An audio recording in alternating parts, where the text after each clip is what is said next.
Halo guys, jumpa lagi dengan saya Indra. Kali ini kita akan membahas tutorial berikutnya seputar Android. Di tutorial sebelumnya saya sudah menginformasikan atau menjelaskan gimana caranya kita menginstal Android Accessibility Suite atau kalau dalam bahasa Indonesianya rangkaian fitur aksesibilitas. Kemarin kita sudah sampai menginstal dan cara aktivasi. Nah sekarang karena sudah ada kamera, jadi akan sedikit saya ulang bagaimana proses instalasinya dan pemasangannya. Pukul 8.55, layar kunci, perangkat dibuka kuncinya. Ini YouTube. Kali ini settingannya dalam bahasa Indonesia ya. Nanti teman-teman mungkin bisa berkomentar, mungkin kalau saya membuat tutorial seperti ini lebih baik dalam bahasa Inggris atau bahasa Indonesia. Saya perlu masukannya. Nah sekarang cara kemarin adalah kita masuk ke Play Store. YouTube, Play Store. Play gratis teratas. Play Store. Kata login sebagai Satria. Kemudian kita cari di sini. Penelusuran suara. Telusuri aplikasi dan game. Menampil JK hapus. Kata kuncinya Android. A B hapus. L D R O U D hapus. O F hapus. I D spasi A C E S. Sudah Android Access, kita enter telusuri. Keyboard Indonesia, QWERTY, aplikasi, rangkaian fitur aksesibilitas Android, Google LLC, alat, terinstall. Nah ini, karena sudah terinstall, kalau belum ya tinggal diklik. Volume aksesibilitas disetel, rangkaian fitur aksesibilitas, uninstall, detik.com, suasana cek, Google LLC. Tinggal kita pilih. Layar, Batak. Tinggal kita pilih install. Google LLC, kontak developer, judul. Kembali. Nah sudah, sekarang bagaimana kita aktivasinya? Kembali. Untuk Anda. Kembali. Berandawan UI. Play Store. Langsung masuk ke settings. Halaman 4. WhatsApp. Pesan. Tes split video. Samsung Republika.co. Atau pengaturan ya bahasa Indonesianya. Transkrip travel. Tes Spotify. Susah banget. Dua jari ke kanan sama ke kiri untuk scrolling. Live Detail Netflix. Nordev OVO. Pengaturan. Nah ini pengaturan. Setelan penelusuran. Scrolling lagi ke bawah cari aksesibilitas pakai dua jari ke atas gini. Fitur perawatan per aplikasi manajer aksesibilitas voice assistant audio. Nah ini aksesibilitas. Pembaca layar dapat peningkatan pengaturan lanjut layanan terinstall talkback dan 7 layanan. Nah layanan terinstall kita pilih talkback. Layanan terinstall voice talkback aktif. Karena sudah talkback, aktif. Navigasi ke atas. Talkback aktif alihkan. Nah ini. Saat talkback aktif, layanan ini menyediakan masukan lisan sehingga Anda dapat menggunakan perangkat tanpa melihat layar. Layanan ini bermanfaat bagi orang tunanetra atau yang penglihatannya lemah. Untuk cara menggunakan talkback, geser ke kanan atau kiri untuk mengakses item. Ketuk 2 kali untuk mengaktifkan item. Tarik dengan 2 jari untuk scroll. Untuk menonaktifkan talkback, ketuk tombol. Anda akan melihat garis batas hijau. Ketuk tombol 2 kali. Dalam pesan konfirmasi, ketuk OK. Kemudian, ketuk OK 2 kali. Nah, sudah jelas semuanya itu di petunjuknya. Jadi kita tinggal aktivasi aja, dinyalakan dari sini, dari aksesibilitas. Nah sekarang, di video ini saya akan membahas setting-setting apa aja yang biasa saya gunakan untuk talkback lebih nyaman digunakan. Jadi khususnya tutorial ini saya buat untuk murid-murid saya ya. Mudah-mudahan kalian bisa menggunakan pengaturan dasar ini untuk menggunakan talkback di HP. Saat talkback aktif, layar pengaturan. Kita masuk ke pengaturan talkbacknya. Setelan talkback, kembali ke atas. Nah di atas ini ada setelan talkback versi 8.2.0.30393697. Ucapan, judul. Setelan text to speech. Setelan text to speech ini berguna untuk kita mengubah suaranya. Suaranya mau kita pakai, ini suara kayak gini nih. Panjang. Nah suara setelan text to speech. Nah ini namanya suara Google TTS namanya. Itu juga harus di-download dari Play Store, Google TTS. Ada lagi di sini kita buka coba. Mutak nada teks ke ucapan. Bahasa, gunakan pengaturan. Mesin yang diutamakan, mesin Google Text to Speech. Nah ini mesin Google Text to Speech ini kita buka. Saya ada beberapa pilihan. Di antaranya mesin Google Text to Speech. ini Google Text to Speech. Ada lagi Vocalizer TTS. Vocalizer TTS. Itu nanti suaranya jadi gini. Oke. Menggunakan Vocalizer TTS. Eloquence TTS. Mesin Google Text to Speech. Ada lagi di sini juga namanya Eloquence. Eloquence. Notifikasi perhatian. Mesin sintesis suara ini mungkin dapat mengumpulkan semua teks yang akan diucapkan, termasuk diantaranya data pribadi seperti sandi dan nomor kartu kredit, berasal dari Eloquence TTS aplikasi. Gunakan metode masukan ini. Batal. Oke. Oke. Menggunakan ETI Eloquence TTS. Nah suaranya nanti seperti ini. ETI Eloquence TTS. Biasanya saya gunakan suara ini kalau baca artikel-artikel dalam bahasa lain, bahasa Inggris. Mesin Google Text ETI Eloquence TTS. Jadi sementara kita pakai Google TTS saja yang ini. Mesin Google Text to Speech. Mesin Google Text to Speech. Menggunakan mesin Google Text to Speech. Kembali. Kemudian kita kembali lagi. Back di bawah kalau untuk ponsel Samsung ya. Pengaturan. Aksesibilitas Nah. voice. Kebiasaan digital dan perawatan fitur lanjutan. Oh, Manajemen terlewat. aksesibilitas. Maaf. Akses pengaturan layanan tentang aksesibilitas layanan terinstall. Transkripsi instan, voice access, talkback, pengaturan. Ini pengaturan talkback lagi. Saat pengaturan. Ada. Panjang. Gunakan panjang. Setelan teks to speech. Tadi kan setelan text to speech. Terus kita ke panjang. Panjang. Panjang itu gunanya untuk Ucapkan huruf. Ucapkan jumlah. Pilih prasetel khusus. ini setelan panjangnya adalah khusus. Detail panjangnya. Duduk. Gema keyboard. Selalu ucapkan tombol yang diketik. Gema keyboard itu gunanya kalau kita mengetik. Setiap kali kita menyentuh huruf di layar, talkback akan mengucapkan hurufnya T, R seperti itu. Pilihannya Gema keyboard. Selalu ucapkan tombol yang diketik dicetak. ada ini, ada juga ini. Hanya untuk keyboard di layar. Hanya untuk keyboard di layar. Jangan ucapkan tombol yang diketik. Jangan ucapkan tombol yang diketik. Itu kalau kita sentuh-sentuh keyboardnya dia diam. Batal. Tapi untuk pengalaman yang lebih nyaman pakai ini aja. Selalu ucapkan tombol yang diketik dicetak. Nah ini, selalu ucapkan tombol yang diketik. Kembali. Terus Panjang. berikutnya Gema keyboard. Ucapkan petunjuk penggunaan. Petunjuk penggunaan tidak diucapkan saat memindahkan fokus aksesibilitas nonaktif. ini saya nonaktifkan. Tapi kalau untuk teman-teman atau anak-anak yang membutuhkan petunjuk, kita nyalakan aja. Aktif. Jadi nanti tiap kali dia ada di item, dia akan bilang, misalkan di WhatsApp, ketuk 2 kali untuk membuka, ketuk 2 kali tahan dengan 3 jari untuk apa, misalkan kayak gitu. Deddy Corbuzier. Aduh, kenapa ini ada Deddy Corbuzier di sini? Depan. Ketuk 2 kali untuk mengaktifkan. Oke, nanti kita nonton podcastnya Om Deddy dulu ya.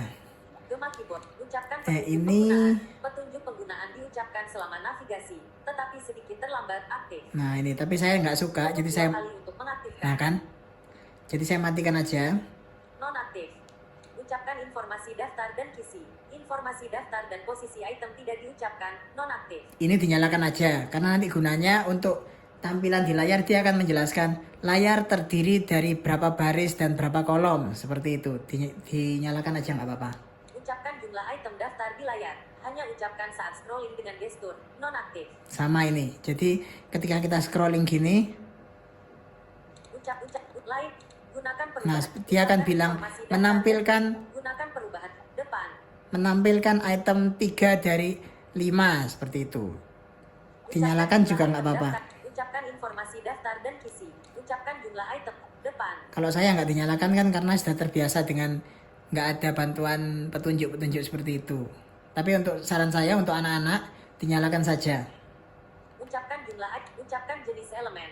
Jenis elemen tidak diucapkan untuk item yang difokuskan, nonaktif. Ini nanti ucapkan jenis elemen juga dinyalakan aja. Ucapkan jenis elemen. Jenis elemen depan. Gunanya nanti kalau kalian berselancar di website, di internet. Karena di internet nanti itu ada yang namanya link, ada yang namanya heading, ada yang namanya form control atau kotak pencarian seperti itu. Jadi dinyalakan aja. Ucapkan huruf fonetik. Huruf fonetik diucapkan jika keyboard ditekan lama dan berpindah menurut karakter aktif. Nah, ini sudah jelas petunjuknya kan? Gunakan perubahan tinggi nada. Jangan mengubah tinggi nada ketika berbicara. Nonaktif. Kalau perubahan tinggi nada ini dinyalakan, ketika dia membaca kadang-kadang frekuensi suaranya akan turun. Halo. Nah, kayak gitu. Tapi saya nggak ini saya nonaktifkan karena biar nggak terganggu. Nanti kalau misalkan ini dinyalakan, kadang-kadang misalkan kita membaca nama saya Budi, saya tidak bisa makan. Nah, jadi kurang nyaman aja sih. Gitu. Ucapkan saat layar mati.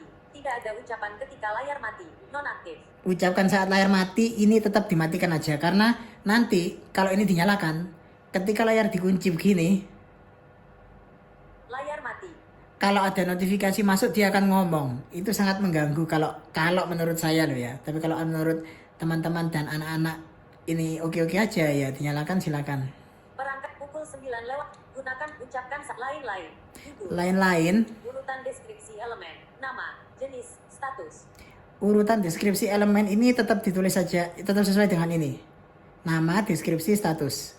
Lalu Ucapkan ide elemen. Ide elemen diucapkan untuk tombol yang tidak berlabel aktif. ucapkan ide elemen ini dinyalakan saja karena gunanya nanti ketika ada untuk website-website tertentu atau aplikasi tertentu itu tombolnya tidak terbaca. Jadi dia akan bilang misalkan di atas ini ada. Ucapkan informasi kembali ke atas. Nah, ini kan di atas sini kiri ada namanya tombol kembali ke atas. Dia terbaca sama talkback-nya. Tapi kalau ini dimatikan, Ucapkan ide elemen. Ide elemen di depan. ucapkan ide elemen dimatikan, biasanya tombol itu akan kebaca cuman bilang tombol tidak berlabel seperti itu. Jadi lebih baik dinyalakan. Sudah, sekarang kita kembali lagi. Kembali. Setelan talkback. Setelan Panjang. talkback yang tadi kan tadi sudah ada panjang, ada sudah Setelan text to speech. setelan text to speech. Sekarang kita ke Gunakan sensor kedekatan. Sensor kedekatan mensenyapkan suara aktif. Nah, gunakan sensor kedekatan ini gunanya apa? Ketika talkback-nya ngomong, Masukkan getaran kalau aktif. tangan kita ada di layar atasnya layar seperti ini dekatnya speaker, dia akan langsung membisu talkback-nya. Tapi karena ponsel Samsung saya nggak ada sensor di atas ini, jadi fitur ini nggak kepakai. Ucapkan sandi. Sandi selalu Nah, jadi tetap kan aktif. nggak bisa, tetap ngomong dia. Kalau di HP-nya punya sensor kedekatan di atas layar sini, dia akan talkback-nya akan diam. Terus ini Ucapkan sandi. Sandi selalu diucapkan aktif. ucapkan sandi ini diaktifkan aja. Soalnya gunanya ketika teman-teman atau anak-anak memasukkan password di email, kalau ini mati, Ucapkan sandi. Nonaktif. nanti ketika anak-anak menulis misalkan sandinya SAYA, ketika dia menulis huruf S, talkback-nya hanya akan bilang butir, butir, butir seperti itu. Kalau anak-anak sudah mahir sih nggak masalah, dimatikan aja ini nggak apa-apa. Tapi untuk pemula sebaiknya ini semua dinyalakan fitur-fitur ini. Masukkan lainnya. Masukan lainnya Masukkan getaran aktif. aktif, Masukkan suara aktif. aktif juga. Getaran itu kalau kita navigasi gini di layar, Masukkan getaran aktif. ponselnya akan bergetar. Nggak apa-apa diaktifkan aja biar kalau punya saya selama ini juga diaktifkan biar nggak anak-anak nyaman aja sih. Terus ke kanan lagi, Masukkan suara aktif. masukkan suara itu untuk ini loh, suara. Masukkan suara aktif. Ketika kita berpindah itu ada suara klik klik klik seperti itu. Jadi diaktifkan aja.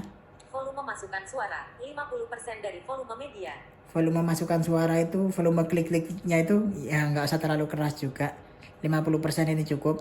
Pengecilan volume audio. Kecilkan volume audio lain saat berbicara. Nonaktif. Nah, pengecilan volume audio ini kalau di iOS kemarin, mungkin yang belum nonton bisa nonton. Itu sama dengan audio docking di rotor. Ada kemarin kan tentang pembahasan tentang rotor. Nah ini, di Android dan di iPhone sama-sama saya matikan. Karena ya biar suaranya seimbang aja sama suara media kalau diputar. Biar medianya nggak lebih kecil. Keyboard Braille. Keyboard Braille ini nanti akan ada video khusus yang membahas fungsi dari keyboard Braille. Navigasi. Aktivasi satu ketukan eksperimental. Ketuk item yang saat ini disorot untuk mengaktifkan nonaktif. Ini biar aja nonaktif karena ini sifatnya percobaan. Tampilkan menu konteks sebagai daftar aktif. Tampilkan menu konteks sebagai daftar, itu aktif. Gestur.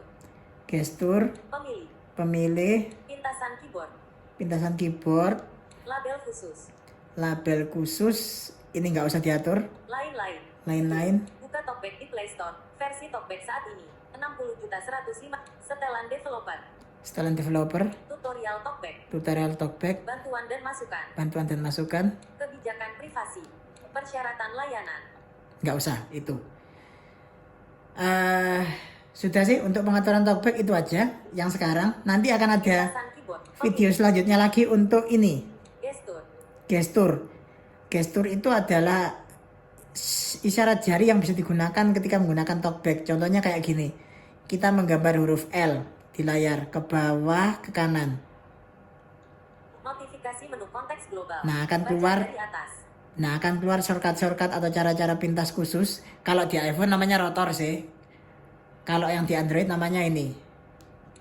Menu konteks global. Menu konteks global. Jadi jarinya agak ke bawah ke kanan Notifikasi menu konteks global. atau Baca dari atas. ke bawah ke kiri. Setelah Nah. talkback. Gestur. Atau bisa juga ke kanan ke atas. Pemilih. Pintasan keyboard. Banyak. Lain-lain. Nah, nanti kita akan pelajari ini di video yang berikutnya.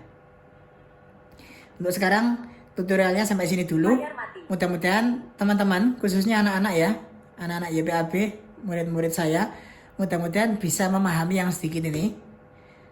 Nanti kalau insya Allah di video-video berikutnya akan saya jelaskan lebih detail lagi tentang shortcutnya, atau kalau di Android, di iPhone kemarin saya sebutnya rotor. Nah, itu nanti kita akan jelaskan di video berikutnya. Terima kasih. Jangan lupa like and subscribe kalau belum subscribe ya. Nyalakan loncengnya juga dan share video ini kalau bermanfaat. Terima kasih, kita akan lanjutkan di tutorial berikutnya.